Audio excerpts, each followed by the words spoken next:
Hello everyone, welcome to our Future of Online Games panel here at PAX Online 2020. I'm Margaret Crone and I'm joined by a whole slew of amazing people. Online games have been with us for more than 2 decades. Now, as we enter a new era in gaming, there are new trends forming around playing in the future. These lovely faces around me are all experts in building heavy RPGs and online worlds, and what they all have in common is that they are all working on projects coming out in the 2020s. So let's talk about the future of online games. So first and foremost, let's go around and let everyone introduce themselves. We'll start with John over there. Sure. Hi, I'm John Smedley. I run the Amazon Games Studio in San Diego, although right now, what that means is I run a team of people that are scattered all over the place, and it's likely to stay that way. We're having a good time making a fun game that I can't wait to talk about. We don't even need to bring COVID into this. It's been crazy. That's one of the reasons why, obviously, we're doing PAX Online, which is, very interesting. Steven? Yeah, absolutely. All right, you just went to pick your drink up. That's why. That's okay. My name is Steven Sharif. I'm the creative director on Ashes of Creation, also the founder of Intrepid Studios. We are also based in San Diego, enjoying these working from home times. And Chris? Yeah, Chris Perkins. I'm the creative director on Pantheon Rise of the Fallen, and super excited to be here, sitting with a lot of people I respect very much. It's very exciting times, and looking forward to talking about this today with you guys. J-Todd. And hi, I J-Todd don't know why I Pullman. said it like that. Yeah, it's fine. I'm the creative director of Crowfall and the co-founder of Artcraft with Gordon Walton. Perfect. So my first question for you all is, obviously online games have been with us since the internet in the 1990s. Many of us remember that. Can you share some of your experiences with online games and why you entered the field as a career choice? Well, let's go around in the same order. People want to pop in? Well, for me, it was pretty simple. I started playing online games. I played a game called Cyberstrike, fell in love with it, and just simply never wanted to make other kinds of games. When first game I made was Tannerus, and that was it was a big jump for us. But we then followed on with EverQuest, and I'm just hooked. There's just nothing else I want to do. Anytime you can bring passionate people together to play together, I think it's a huge win. So to me, this is a love affair with online gaming. Yeah, my first online game was the original Neverwinter on AOL back in 1992. And I was 7 years old at the time and really had no idea the implications of playing with people across the world and getting to meet, different cultures and different ideas and different personalities. And as I kind of grew up and, working in a different industry, that was always my outlet from a social experience standpoint. And I found it just really compelling to be able to interact with people, share in the failures and successes and kind of online competition that was around it. And, about 5 years ago when I started Intrepid, I just fell into here this industry that I now love after 5 years of developing Ashes, and just kind of really creating dynamic experiences, I think, for people to kind of overcome and create new friends that they get to experience for lifelong friendships, really. That was my drive for creating Ashes and Intrepid. And Chris? I think I'm next. I can't talk about working on video games personally without going back all the way to the console games. All the years spent in front of the television with the Super Nintendo, the Sega, playing the Legends of Zelda and the Metroids, and just being so unbelievably immersed in those games to where it would make its way out into the imagination when I would get with friends and we'd play, or what I'd find myself doodling during the day at school. And I think when EverQuest launched, that was my first online game experience, and the way that all of that had built up in me met this online persistent world where there seemed to be no boundaries and no limits. And here I am doing what I'm doing in the backyard, but actually with other people now. That blew my mind. And I think that continuing to chase that sense of how far can you take that? How far can you take that sense of adventure and discovery and immersion and almost becoming one with your character fascinates me. So it's a lot of what drives, Pantheon. It's a lot of what drives, I know, all of us as we love making these things. So it's exciting. Cool. I guess I'm last. So, my first experience with online gaming was actually in college. Randomly, my college roommate and I started working on. We started playing a MUD, and then we started working on a MUD. It was a Daiku MUD, which is you can draw a direct line from Daiku MUD to EverQuest, actually, in terms of the kind of DNA, right? It was clearly inspired. It was just pre-graphics, and we spent years together working on trying to make the coolest Daiku MUD, and this was literally free to play. Like, there was no way to pay for these kind of games. You did it because, and there was no money in it for us. We just did it because we love it. We put thousands of hours into working on those original Daiku MUD style games. And when we both graduated, we started a company and then sold that company and decided that we were young and dumb enough to think that the right answer was to take all that money and put it into a game, because that seemed like a great idea at the time. And that game was Shadowbane, and Shadowbane came out right after EverQuest. Actually, it was one of those earliest games. Interestingly enough, that roommate is still working with me. He's the CTO at ArtCraft, Joseph Hall. Awesome. So we've been making these kind of games together literally as long as these games have been around, which is pretty cool. It's been crazy for me, like, hearing all your guys' stories, because I think every single one of them, I know exactly what you're talking about, because we've all, like, it's such a small world, right? Like, even though there's so many worlds and they're so expansive, like, we all kind of, like, know each other from all these different companies and stuff. It's been very interesting. Yeah, Stephen, I do have to say that I recognize your path, because it was my path. Is you came from out of the industry, you'd never made a game before, you had some money from a previous venture and thought, and it's like an independent filmmaker coming and going, I think I'll make a film, but I'm not going to start with a small film. I'm going to make Titanic right out of the gate. I'm going to make the largest blockbuster I can possibly imagine. So God bless you. I think it's fantastic, and I've been exactly where you are now, because that's where Shadowbane came from. None of us had ever made a game before, other than we were players. We loved it. We had a passion, and we took a shot. It was very serendipitous for me, actually, to be in San Diego deciding to start the studio, because this is such a hotbed for MMO specific experience developers, sure. right? Absolutely. And yeah. it was a great thing to be able to attract them from their previous franchises that they had worked on. You can thank John for that, for sure. Exactly, absolutely. I came from John Lands as well. I worked for John for like 8 years. Oh, wow. Yeah, Austin's the same way. I mean, Austin is that's another thing I should give some credit to, is that if Joseph and I had not both landed in Austin, I doubt we would have been able to start Wolfpack. But then we became part of that scene. And so now, Wizard 101 was our biggest game. We've done the same thing. There's been, hundreds of people that have gone through that studio and gone off to start other things as well. So it's pretty cool. Yeah. It's definitely cool. And like I said, we're with experts here. There's people who have, made some amazing games or been experiencing them. So what I'd like to talk about next is, of course, what the driving force is, and the difference between playing like games solo versus playing them online with others. And then, of course, like how that, leaps forward into MMO space whenever you have thousands of players together, right? And obviously you guys can kind of like just talk about that. We don't have to go in an order or anything. We just talk casually. I think the real interesting thing that kind of sets apart the dynamic of an MMO. Who wants to go first? Oh, do I lose you? It looks like I lost you all. I think you lost us. Oh no, J Todd, are you here? Did we lose him? The joys of Zoom meeting. It's okay. We can continue. I don't know all of you, but this is like an every. The cameras might get a little hour. weird for a moment, but we'll be back. So go ahead, Stephen. Well, you were saying. as I was saying, I think the really interesting dynamic that kind of sets apart the MMORPG experience from more solo-oriented games is that there's an unpredictability with how the community at large is going to act in the game, how alliances are going to be forged or enemies are going to be created. Your mic got a little quieter, just so you know. Sorry about that. I think that's really compelling.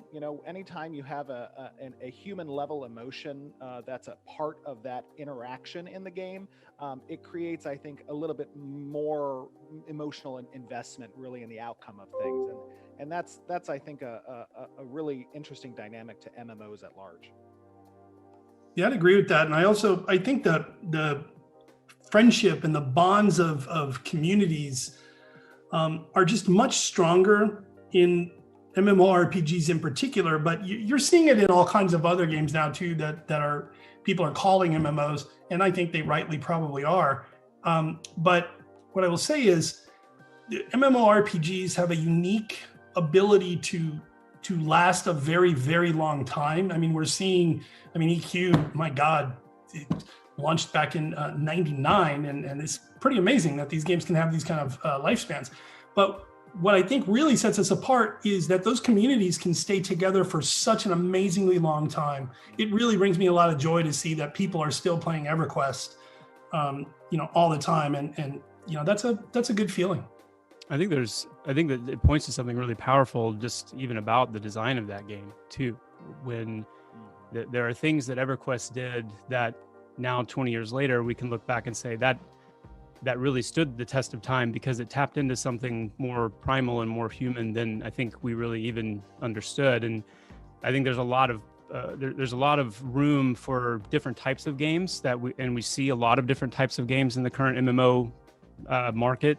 Games that are more match based or game mode based, and less of those like real high adventure, real deep investment, deep reward, social contract building type games. And Pantheon obviously is a very much kind of drawing a lot of inspiration from those earliest era games. And I think the more of that we see imbued into these fantasy games, so I think all the games we're working on here represent that. I think we're going to see a lot more of that staying power, because it just taps into something so deep. Being able to connect with people, form memories, overcome challenges. It is just the fundamental kind of fiber of what we're doing. So, yeah. And Todd, to bring you in, we're discussing like the difference between playing games solo versus playing them with others, and then of course MMOs where you have like thousands of players playing together, and what the differences and what drives those different types of gameplay. Yeah, sorry, I completely lost internet there for a second. So No, if okay. I cut out again, then I the apologize. The deal with me. So I started making a 4-person scene, so if it happens again, maybe we'll be good.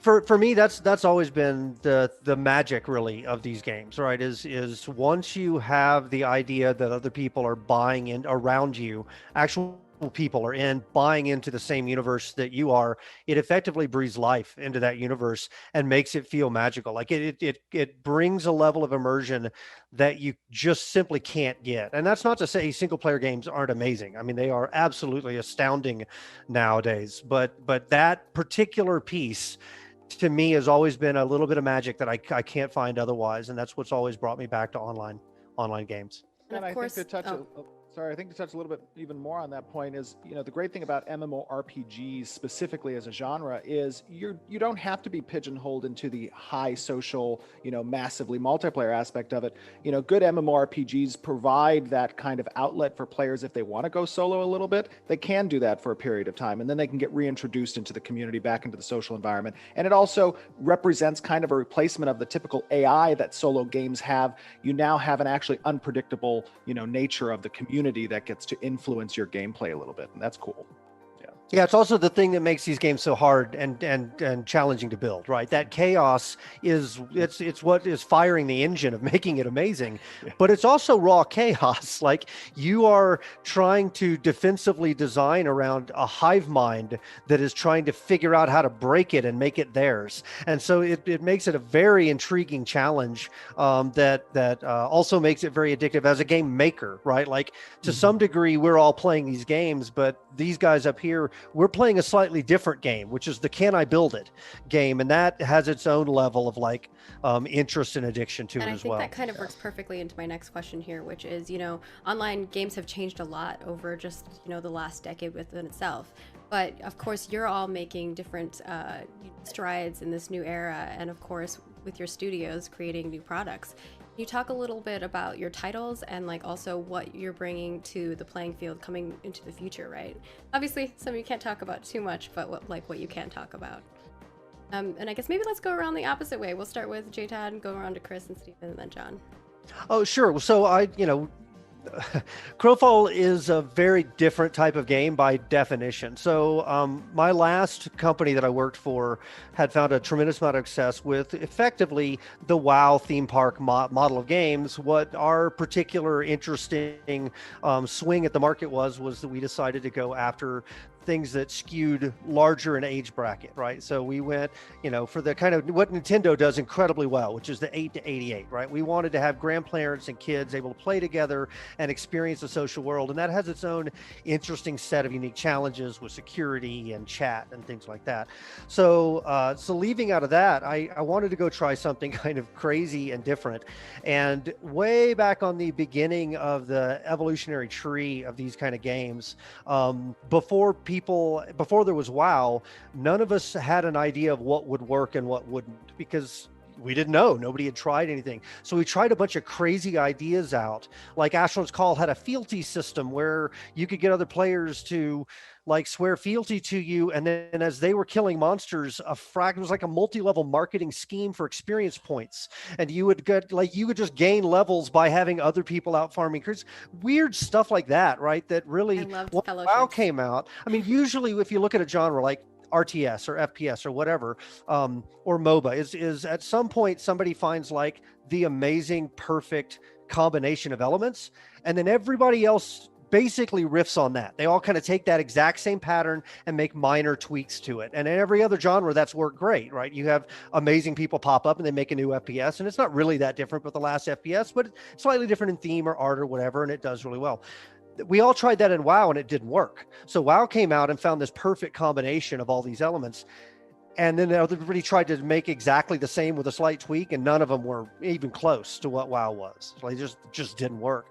So what I thought was interesting, and when Gordon and I started this company, what we thought would be interesting would be to go back to pre-WoW and look at earlier branches off the evolutionary tree that had promise, but basically died on the altar of not WoW. Because it's not WoW, it's clearly not the way you make billions of dollars. So let's just stop investing in it, right? So that's what we went back to, is those early days of MMOs. And so what's interesting? So for us, the idea was, why don't we build a giant simulator that's completely dynamic and hand the reins of the world over to the players and let the players kind of shape the world to do whatever they want. That's that chaos I was talking about earlier. It's terrifying because as a designer, WoW was all about, it's a theme park. You are on rails. You maybe give the player the appearance that the world is changing, but it's not changing. You want to exactly map them beat by beat by beat, so you can try and figure out how to monetize them and retain them and convert them as good as possible. And when you hand that control over to the players, it's a whole different ball game. You don't know what their experience is going to be 7 minutes into your game, because you're not in control of the world. So that's been it's been a crazy, interesting experiment, but it has all the pain associated with that too. So anyway, but that's where Crowfall came from, is the idea that we wanted to go and try something unique and different and breathe some experimentation back into the space. Chris, what are you bringing to the future of MMOs or online games in general, right? Yeah. Well, I want to go back to what J. Todd said at the end of the question before this, and he brought it up again too, which is just the kind of chaos that happens the more you lean into player agency, the more you lean into that sense of freedom. And in some ways, I think you could look at a lot of the games that have come out post DQ, post WoW even, and almost kind of tag them based on the degree to which they did that, because it just doesn't happen often. There's a lot of very rigid design, or what we would refer to as being very heavily curated. Your level 1 to level 50 is kind of predetermined, or at least there are, a couple of predetermined paths. And so one of the things that really has resonated with me is that sense of true immersion that comes from legitimate discovery, because you're not being led around. You're not being told from the moment you log into the game, you should probably do this, you should probably do that. There's kind of a hand-holding idea that has come about, where there is a difference between orienting a player, so here's how you do things, versus hand-holding, which is ensuring their success in doing those things. And I think one of the keys in creating kind of that first generation sense of tension is that it's fine to orient your players, but what happens when you lean into that player agency and then you put them in a world where there's more than they can imagine to discover, and the things that they do and the decisions that they make have weight, but you're not putting a safety net under their feet. But then you're putting them in there with a lot of other players, where this natural desire to reach out and ask for help and seek others to adventure with We go back to back when EverQuest came out, for example, which I would reference a lot because it's just a huge inspiration to me personally. But back then, video games were still on the edge of being almost taboo. Like, you didn't know if you wanted to even mention that you played video games, depending on the conversation. And it all was drawing from that heavy D&D pen and paper experience. And what's so amazing about Dungeons and Dragons, that even as we're seeing it kind of grow in popularity again, is you want to talk about a tapping into the human imagination. The human imagination is powerful. And when you can sit in a room for hours and hours and hours with nothing, no screen, and just conversation, and be totally immersed and engrossed in this experience, I think it's a testimony to how much there is to tap into imagination wise. And so when you bring that into the context of an MMO, and with Pantheon specifically, the three keywords for us are immersion, which immersion can mean a lot of different things to different people, but you could also think of that as a high sense of adventure. When was the last time when we logged into a game and we felt like we're going to go on an adventure? Or is it more of, a match-based thing, or a game mode-based thing, or kind of a compartmentalized based experience? We want Pantheon to be a holistic adventure-based game where there's a sense of real discovery too, because that's a big part of adventure. You want to actually find things, you want to discover things, and not because a mini map is telling you it's there, or because you have a quest that's telling you it's there, but because you're genuinely interested in what you're looking for. The other key is challenge. We really do believe that gamers like being challenged. There's a sense of overcoming an obstacle, especially when you're able to do it with others, that is very significant. And that bleeds into the third one, which is the community aspect, that social contracting that happens when you're in a high adventure-based game that's very challenging. There is a natural desire to want to not only just to group with other players, but the kind of information brokering that happens when real discovery is a thing, when it's not just in everyone's quest log, but it's like you've genuinely found something based on your own experience that you can share with others. So I'll leave it at that. Yeah, absolutely. It's funny, Chris, you're talking a little bit about, Dungeons and Dragons and the pen and paper campaigns. Ashes of Creation actually comes from an old campaign that I created in Pathfinder for some groups that I used to play with a long time ago. And, I think for me, really what Ashes of Creation is aspiring to do is kind of not necessarily to reinvent the wheel of what MMORPGs are, but kind of blend the world building aspects of another series and another game style I love, which turn-based strategy. I love the Civilization series from Sid Meier's, and the aspect of building empires. That's kind of integrated into my original campaign that I built Ashes of Creation around, which was the Kingmaker expansion for Pathfinder. Essentially letting the players kind of dictate the course of not just the world building component, but also the narrative and how it affects their environment and their community. We've kind of moved away from this idea from a game philosophy standpoint with MMORPGs over the last decade of risk versus reward. It's kind of turned into this, everybody gets a participation trophy, and there's not, any real sense of failure that's possible. And when you remove the possibility of failure, you also remove the feeling of achievement when you actually succeed. And that can kind of desensitize the player base when they're participating in these, new sandbox type MMORPGs where there's really not a lot of curated content behind the door. And because of that, there's not really significance to the choices that you make. And I think that it's become kind of an excuse, to move away from that theme park element. But we kind of take a different approach with Ashes where, each door must have specific curated content. And that creates a very large content production roadmap for the project itself. But it also makes those choices feel meaningful when you see actual consequence and changes occur around the world. So the node system kind of helps to facilitate that, but really kind of getting back to that sense of risk versus reward, the ability for players to actually make bad choices. That can sometimes be fearful for large studios to undertake a project with that type of philosophy, and they're not willing to take that risk because that's not the way, as J. Todd said, WoW did it, or it's not the way that Final Fantasy does it, right? And when you have those large projects that are kind of setting the trend of what to do, everybody just kind of falls into place with that. And I really admire, everybody else on this panel who are kind of trying to trend set themselves and take risks themselves in a different direction, perhaps, because the industry needs more of that. The genre needs more of that. In order to be innovative, you have to take risks. And it's really cool to see that. And that's part of really Ashes of Creation's, mission statement is, we're not redefining the wheel of what an MMORPG is traditionally, but we're introducing elements that have a philosophy that deviate from what the course has been over the past 20 years. So, I mentioned before, I work at Amazon, and one of the best parts about working at Amazon is the risk is sort of an inherent part of our DNA here.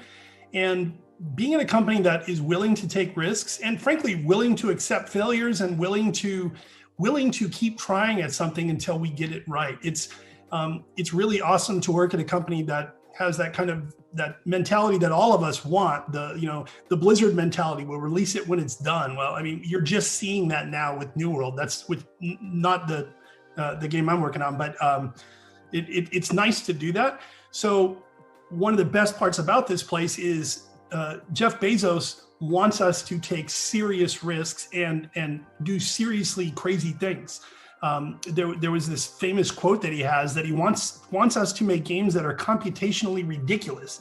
Well, okay, that's what we're doing. I can't describe the specifics of the game I'm on just yet. We've been working on it for a good while now, and what I can say about it is I'm kind of chasing a theme that started with EverQuest Next. I'm a big believer that these games need to basically get to the point where you're simulating almost a real world. And what we are trying to do is tie that to a narrative that I think is going to be pretty rad for people. They're going to see something new. We're doing something just completely new and out there. I can't wait to show it. I wish I could say a lot more about it, but what I can say is it's loosely related to the Monet behind me. That's about all I can say at this point. Sorry. Really, actually not trying to tease. I would love to talk about it. And actually, with some of you on this panel, kind of got castle vibes. Is that like a tower? Yeah. What is that? Yeah. Now we have to inspect it. We have a DM. Can we inspect the users room? do that? Yeah. It's not. This is a Monet painting. We're gonna zoom in on like the Monet painting. I'd like to roll a perception check. And yeah. I was gonna say the investigation check would be more appropriate. Oh, okay. What I would say is the thing that we're chasing more than anything is a dynamic world. With EverQuest Next, it was probably too ambitious, if I'm being honest. But just because it's too ambitious doesn't mean you shouldn't try to do it anyways. Just finally had a company that actually has the wherewithal to pull it off. So yeah, trying to do that without the money is a lot more painful, John. By the way, I did, and yeah, for sure. Yeah. Okay, with that, I kind of want to move into this next topic, which I think you all have touched on at one point or another in some of these other questions that we've talked about, which is, forming a community around games is super important, especially when it comes to MMOs and creating lively online games. So what experience have you had with both like toxic and also supportive communities over the years, and like maybe shine down some wisdom to the folks who maybe, haven't experienced that as much, or, like what you think is the future of online games in regards to that? We'll go the opposite way. We'll start with John. Sure. The community is the best part of MMO gaming, and it's also the part that can be tough to deal with sometimes, because you make decisions that impact people and they get very, agitated about it sometimes. And I think kind of the biggest lesson that I took away from the many MMOs I've worked on is that once you launch a game, it's not yours anymore. And we need to remember that. And it's, I've learned that lesson the hard way a few times. But I will also say that learning that the hard way also gives you some ability to look back and go, oh, let's not do that again. I've really thoroughly enjoyed every second I've had the opportunity to talk to our community. We used to have these fan festivals every year. And I got to tell you, the awesomeness of running a place for 15 years and literally going to SOE's Fan Fest and seeing people that were started playing when they were young became parents themselves, and then their kids are playing with them. There is Or nothing started more working for awesome. that company that I went to the It's fanfare event for. such a great, yeah, it's such a great feeling. And to me, the community is really why we do this, and it's a lot of fun. And yeah, sure, sometimes it can be, you know, a little bit chaotic, and you can end up with some people that don't like a decision that you make. But by and large, keeping games running for 15, 20 years is not an easy thing. And, you know, I think a lot of the people on this panel have done that, and it's hard, but it's so rewarding. Yeah, maybe we kind of like alter that question a little bit, you know, with that, which is kind of, you know, how do you foresee it changing in the future, or where do you see like community growth happening? Well, that's an interesting, there's an interesting part of that. Here is a common theme every single one of us and all the people watching have heard. Hey, have you played such and such a game? Oh God, I wish I had the time to play that. Guess what? You do. You're making a choice. Like you're watching TV or Netflix versus that. You know, it's, the truth is a lot of us played these MMO experiences that were very time intensive, but it's not because the games themselves necessarily were, although EverQuest clearly was, but it's also because it was a new thing. It's new, it's exciting, and everybody wanted to play it forever. Then, you know, battle royales came out. Then the MOBAs came out. Then the battle royales. What we're seeing is a blossoming of online communities into these smaller communities based on the types of games people want to play. I love that. Yeah, I think the community really is where, you know, as a developer, you live or you die. And the reality is there's nothing more motivating than seeing the excitement, than seeing the satisfaction, you know, of the players that you're literally spending your life building something for. I mean, it is for that community, and it can be a little bit of a double-edged sword because as John was saying, you know, not everybody's going to agree with your decisions. And, you know, at the end of the day, that's okay. There's a lot of different philosophies when it comes to game design, when it comes to different genres. You know, as John was describing, there's a metamorphosis in the community constantly of different demographics that are interested in different types of games. And, you know, that isn't just per genre basis, it's also within genres as well. You know, I think all of us here kind of reflect different, you know, focuses where our, you know, games are going, and you know, the focuses that they have, and that's going to attract different people.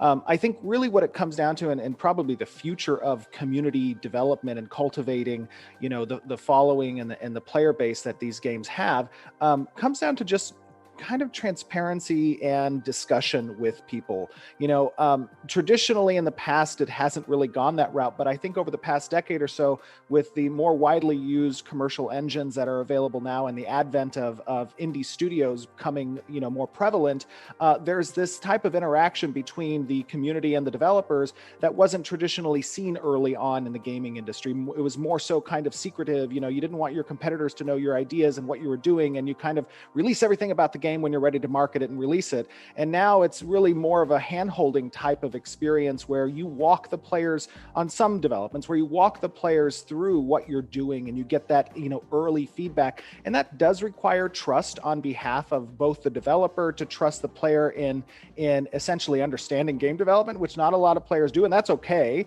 Hopefully they'll learn something along the way, right? But also on behalf of the players, trusting that the developers know where the end goal is going to end up, and, you know, the early iterations they're seeing are not the final product, right?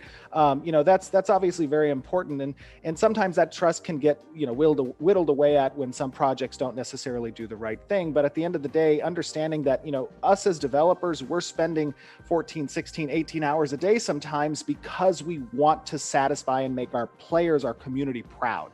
That is really our goal as gamers. I think, you know, I am my community, and that's the way you can be most successful, not just understanding your audience, but being your audience.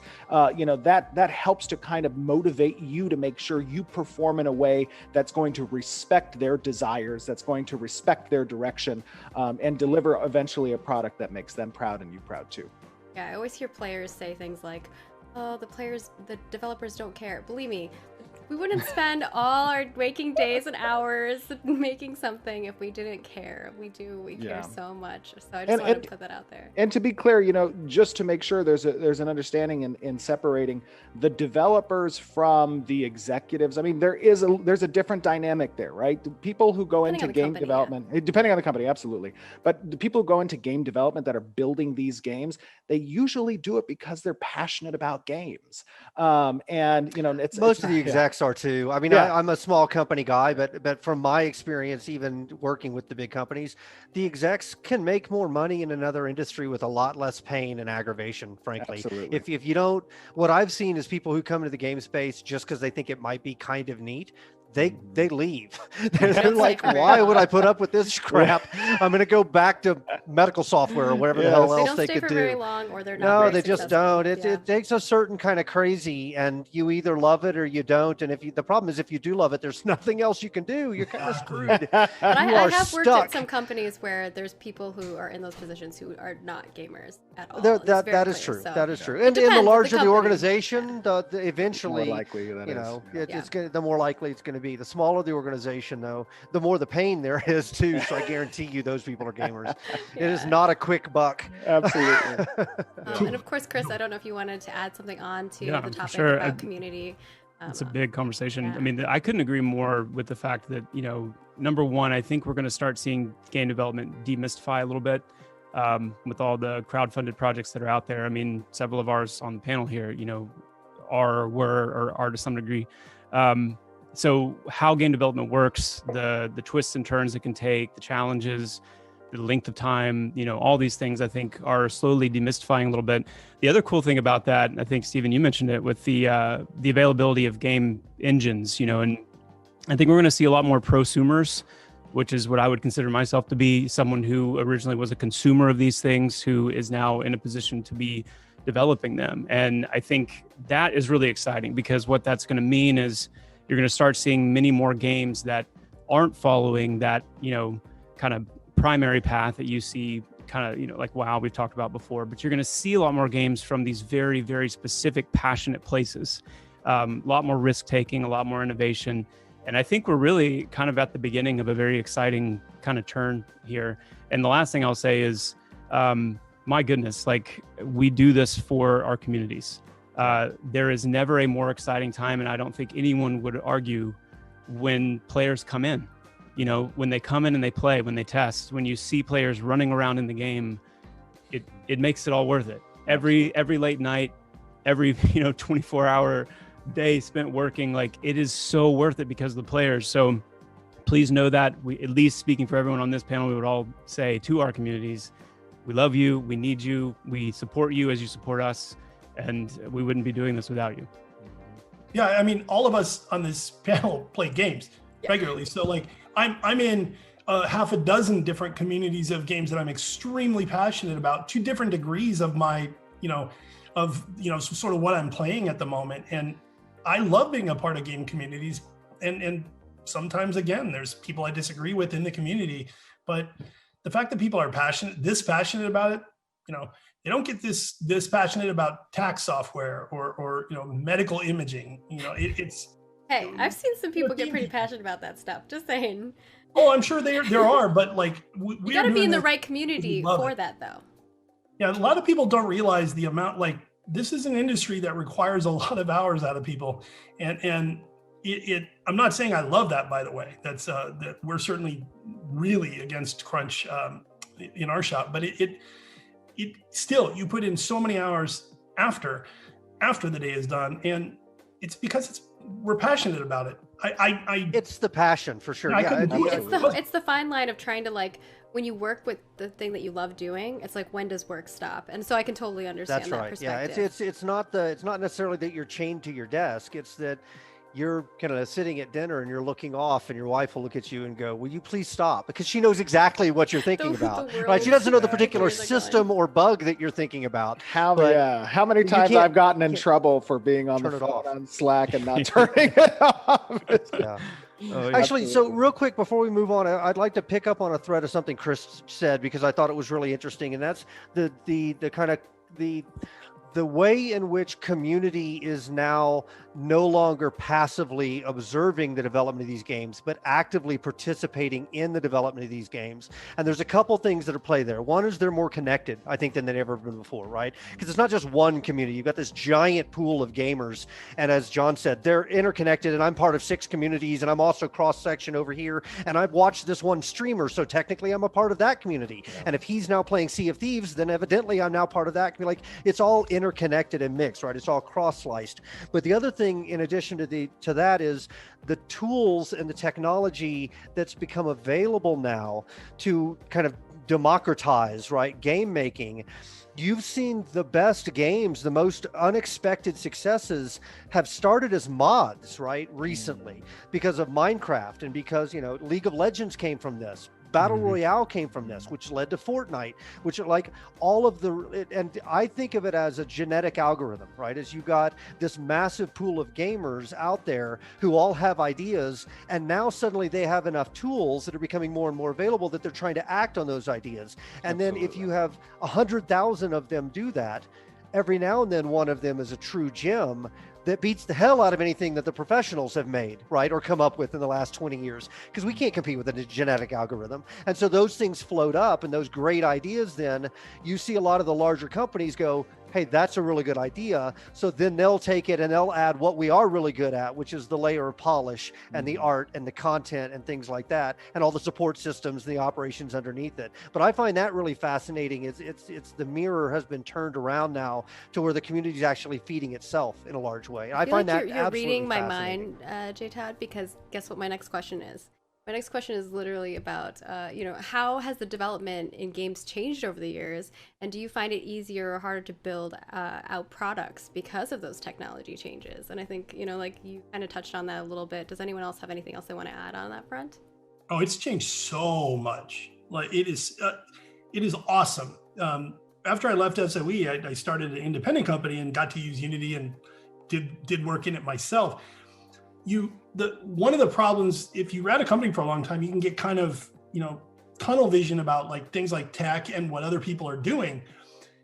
Wow, that these engines, we're using Unreal 4, and holy cow, like our lives are so much easier now. There's so many things we can just buy if we want to. Do we really need to write the 50th chat system that we've written? Probably not, those sorts of things. So I totally agree about the democratization.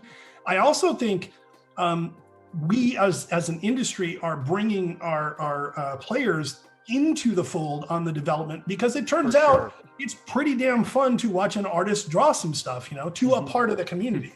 Maybe not the whole community, but I love that. It's so much fun now, especially with Twitch and the ability to stream development stuff. It's just awesome. Yeah, I think this is true really of any technology. As it continues forward in its lifespan, it becomes more widely available, and through that access, that democratization of it, you see greater innovation, because more people have an opportunity to lend their voice, to lend their ideas to developing something. And that goes hand in hand with including the community as a part of that process. I mean, when I first started Intrepid, and before even the first line of code was written for Ashes of Creation, I had the Epic team down to kind of, evaluate using Unreal Engine 4. And boy, have they been a great asset to us in helping us, understand and utilize their engine, which I think is a great thing, because those commercial engines, whether it be Unity or Unreal Engine 4 or perhaps Lumberyard, there is an opportunity there where you have a dedicated engine team that is focusing on making your life as a developer easier,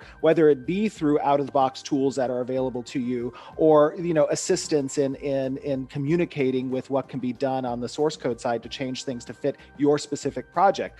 So I think just as we move forward as an industry, and those commercial engines become even better over time, and with the introduction of the community as a part of the process, you're going to really see pretty interesting things start to happen, where a lot of the innovation and the capabilities and the successes come away from the AAA, large corporations, and start, as they have been over this past decade, spawning off really successful ideas and projects from the community and the indie developers.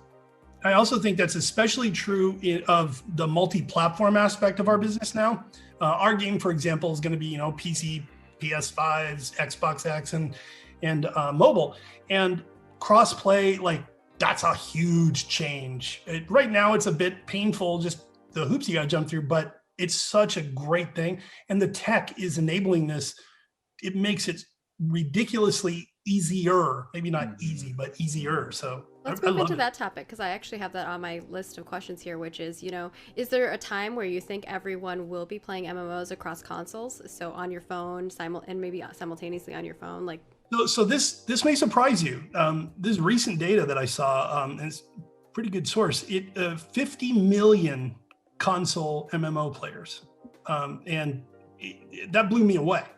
And it's mind blowing, and to see the level that the multi-platform aspect is growing, and mobiles are almost as big. Anyone else?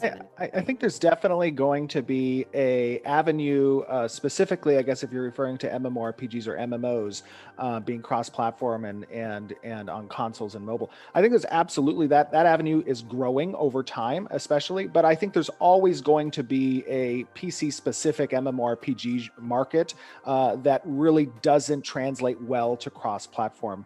There might be iterations that could translate well, but the depth that usually accommodates the kind of systems in MMORPGs are very difficult, in my opinion, to translate over successfully to consoles and or mobile platforms. But there is, that growing market, obviously, of introducing MMO elements into different projects across those consoles and mobile. And I think that's going to continue to grow going forward.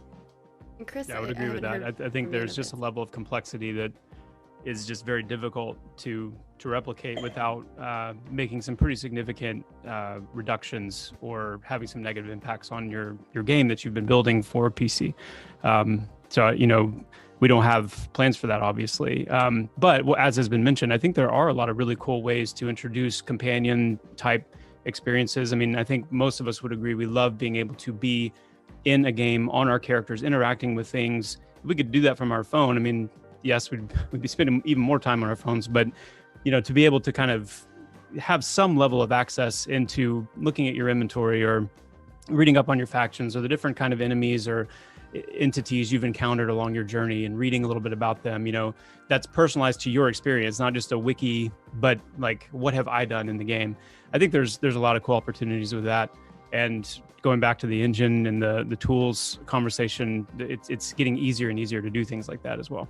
One thing I'll caution you on, though, and I'd probably disagree a little bit with Steven on this. I actually think the days of like PC exclusive MMOs are probably numbered for a simple reason. The hitting the worldwide market is major. I'm not saying that there won't be any, of course there will be, but I think the big games are going to be going multi-platform now. And the idea of companion products, that's an age thing. And it took me a while to realize that. So one of the biggest games on mobile is Black Desert Online. Have any of you? I played it. It's a friggin' eye chart. It's well made. It's just I'm 51. It's not for me. That's what I mean. Oh, I see. It's at some point, as new technology is introduced, we need to make sure like we're keeping younger. We're making a big deal out of trying to hire a younger team to make sure that we're up on those mobile trends, because I really think that's a huge market, even if it's not one I personally play. It is. The challenge that we found. So originally you had some very clear challenges that you just couldn't get over, right? One being legally, no. The platform holders just like, no, you can't bring those players into our walled garden. So the fact that that's now breached, right, that they're allowing it, it's not like that's an easy thing. You still have to have, I think, pretty solid relationships to be able to get some of those companies to allow you to do that kind of stuff, right? Then the next layer then is technology, right? Getting the technology to the point where you can do it, which is not an easy process, right? If you start talking about mobile, you got a configuration management nightmare with all the different Android devices and things like that are out there. And, trying to say, hey, I'm going to make this screamer of a PC play with this person who's got an iPad that's 5 years old, and they're going to have a good experience together. I don't want to trivialize that as a challenge. It's a big challenge. Even once you get past those, though, the problem that I've got when I look at this is that the player expectation and behaviors are simply not the same. They're just not. My level of immersion when I'm sitting at my PC versus when I'm sitting at Starbucks waiting on them to yell Todd, and the moment they do, I've forgotten about whatever the hell's in my hand because I'm getting my coffee.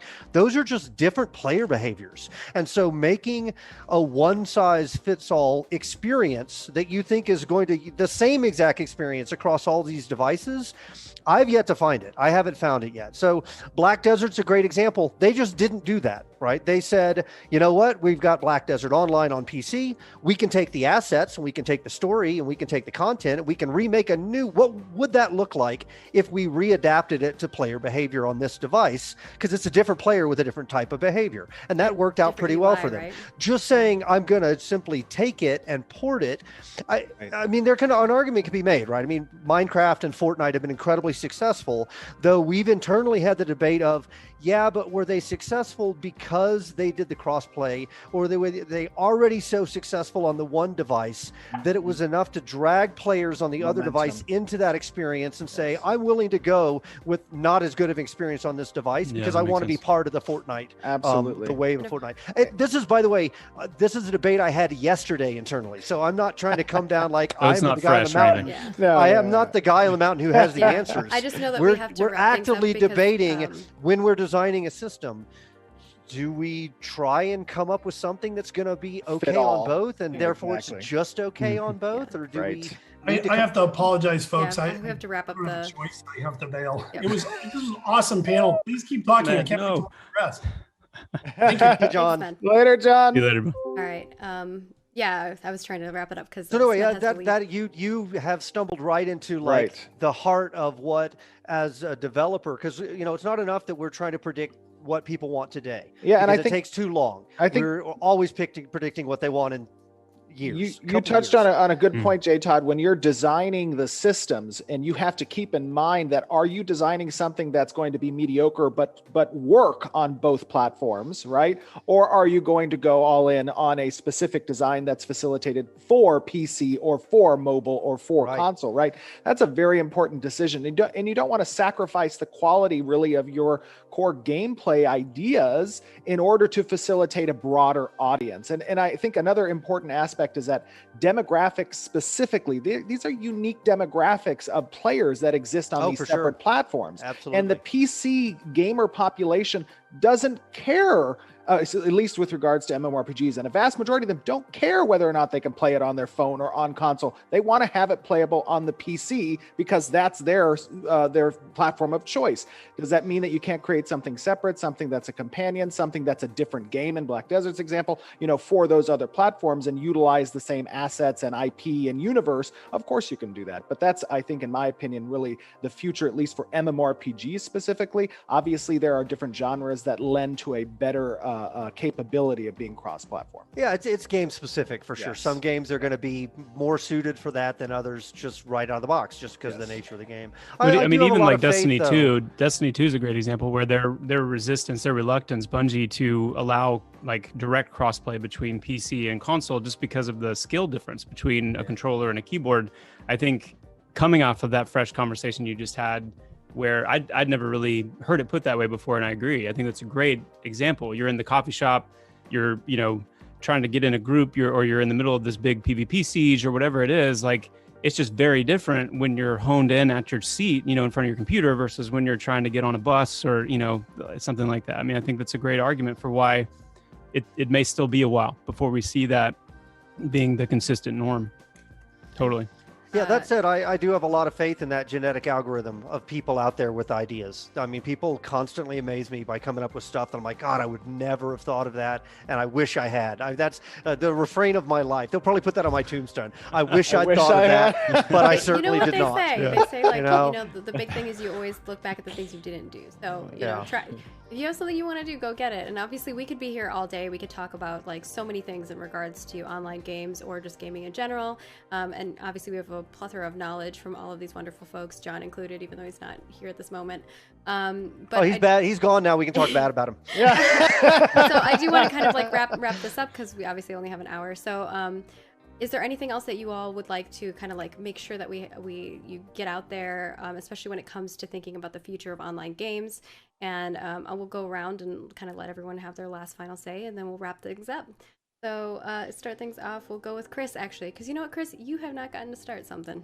Sure, happy to. I mean, I think I feel the thing I most want to say in this moment is how much I have enjoyed this, but also a lot of that is because I just love that we're all doing this. You know, that we all have projects we're working on that we're excited about, and being able to connect with, you know, the other people behind those projects is really significant.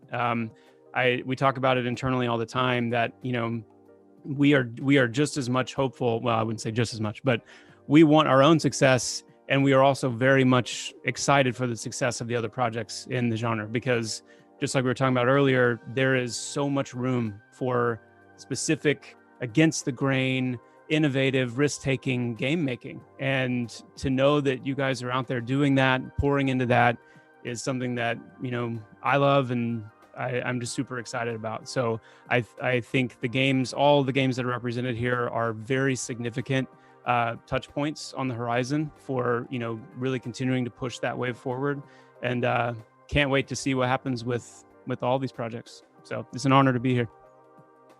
Steven? Yeah, I mirror that sentiment 100%. You know, oftentimes I, as a player, have experienced this kind of tribalism that exists within the MMO community, and you know, it really is it is antithetical to what it means to be united as a genre and rise together.